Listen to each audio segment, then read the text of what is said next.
Hello students, आज हम free radical polymerisation के अंतर्गत इसकी पूरी क्रियाविधि को अध्ययन करने जा रहे हैं कि ये प्रक्रिया पूरी किस प्रकार से संपन्न होती है, कौन कौन से स्टेप्स इसके अंदर इंक्लूड होते हैं, उन सभी को हम डिटेल में पढ़ेंगे।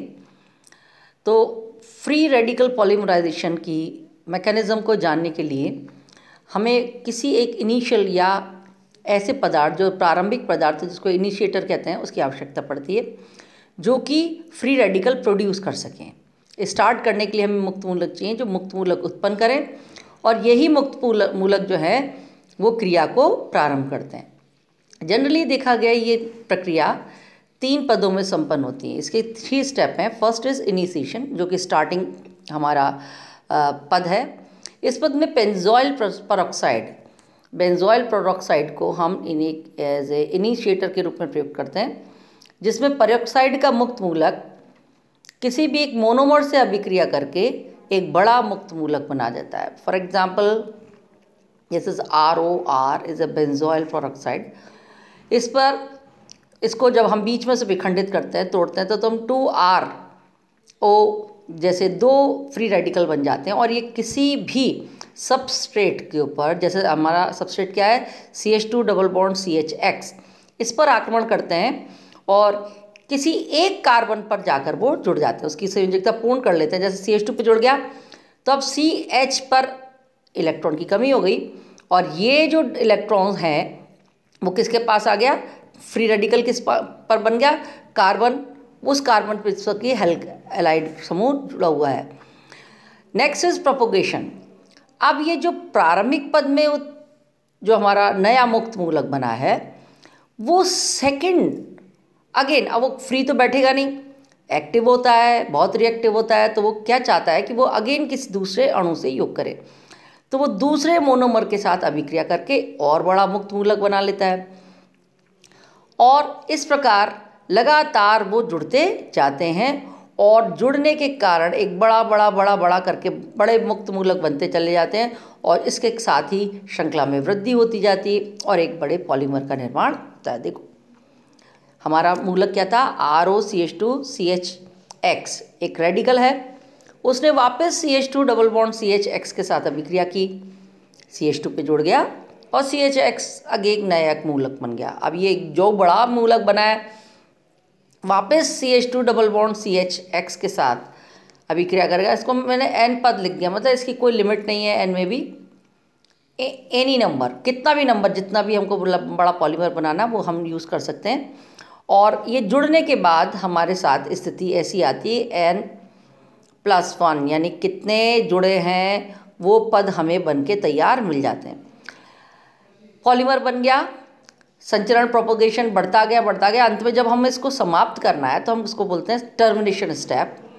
और श्रृंखला की समाप्ति मुक्त मूलक के युग्मन अथवा असमानुपातन द्वारा होती है। या तो वो वापस आपस में जुड़ जाए, मूलक आपस में जुड़ जाए तो एंड हो जाता है, नया मूलक नहीं बनेगा।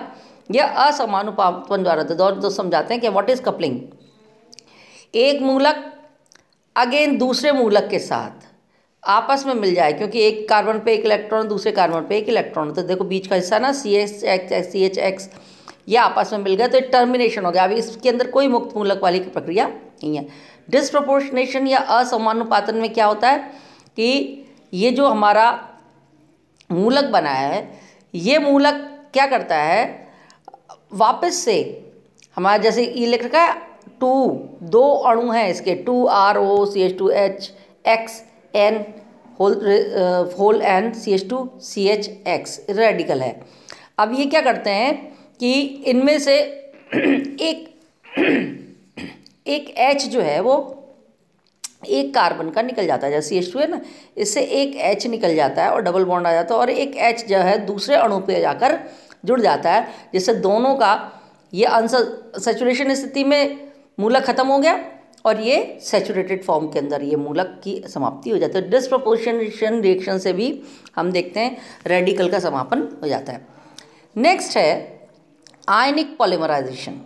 जनरली जो विनाइलिक पॉलीमर्स होते हैं, विनाइलिक कंपाउंड्स होते हैं, उनके मोनोमर्स की आयनिक पदार्थों की उपस्थिति में पॉलीमराइजेशन किया जाता है। और ये आयनिक पदार्थ 2 प्रकार के होते हैं, अतः क्रियाविधि भी कितने प्रकार की होती है? 2 प्रकार की, cationic polymerization and anionic polymerization. What is cationic या धानायनिक पॉलीमराइजेशन?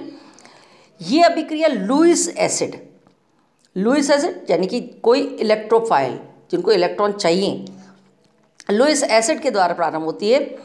अम्लों से उत्पन्न इलेक्ट्रोफाइल जब विनाइल समूह वाले किसी मोनोमर के साथ अभिक्रिया करता है तो कार्बोकैटायन या एक पॉजिटिव चार्ज आयन हमें मिलता है, और जिसको हम कार्बोकैटायन कहते हैं। और विनाइल मोनोमर में उपस्थित इलेक्ट्रॉन दाता प्रतिस्थापी जैसे एल्काइल, एल्कॉक्सी, फिनाइल आदि आसानी से बहुलक बनाते हैं। इन विनाइल मोनोमर में उपस्थित कोई इलेक्ट्रॉन दाता, जैसे कि इलेक्ट्रॉन दाता देखो आर दिख रखा, आर क्या हो सकता है? एल्काइल हो सकता है, एल्कॉक्सी होता है, फिनाइल हो सकता है। इनके साथ ये आसानी से अभिक्रिया करते हैं और ये इलेक्ट्रॉन डोनर की तरह व्यवहार करते हैं। अब देखो प्रारंभन क्या है? इलेक्ट्रोफाइल आया जिसको हम लुईस एसिड अम्ल का एक पार्ट है, और इस पॉजिटिव चार्ज जो है वो हमारे एल्कीन की वाले कंपाउंड पर, विनाइल टाइप के कंपाउंड पर अभिक्रिया की, और जिसमें कि एक आर समूह है, आर समूह जो इलेक्ट्रॉन डोनर है, एक नया कार्बोकैटायन हमें मिला। प्रोपोगेशन क्या होता है? वही जैसे कि अभी हमने फ्री रेडिकल में देखा, उसमें रेडिकल था, यहाँ पर क्या है? कार्बोकैटायन है। CH जिसके पास पॉजिटिव चार्ज है, इलेक्ट्रॉन चाहता है, वापस दूसरे विनाइल कंपाउंड के साथ अभिक्रिया करता है और ये एक नया कार्बोकैटायन प्रोड्यूस करता है। टर्मिनेशन, फिर वही बात, कैसे? ये पॉजिटिव चार्ज है, विलायक या सॉल्वेंट के साथ अभिक्रिया करके ये एक H को, विलायक क्या करता है? एक H को इसमें से निकाल लेता है, जिसके कारण ये SH बन जाता है और यहाँ पर क्या आ जाता है? डबल बॉन्ड आ जाता है। तो इस तरीके से इस रिएक्शन की टर्मिनेशन हो जाता है।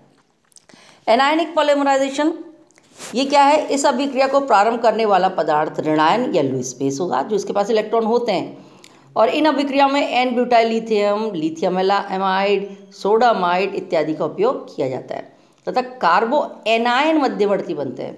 पॉजिटिव चार्ज की जगह कौन से इंटरमीडिएट बनते हैं? एनायनिक बनते हैं, कार्बो एनायन बनते हैं। और विनाइल मोनोमर्स की उपस्थित नाभिक स्नेह जैसे विनाइल, नाइट्राइल, हैलोजन, कार्बोक्सिलिक प्रतिस्थापित समूह संचित स्पीशीज को स्थायित्व प्रदान करके आसानी से पॉलीमर बनाते हैं।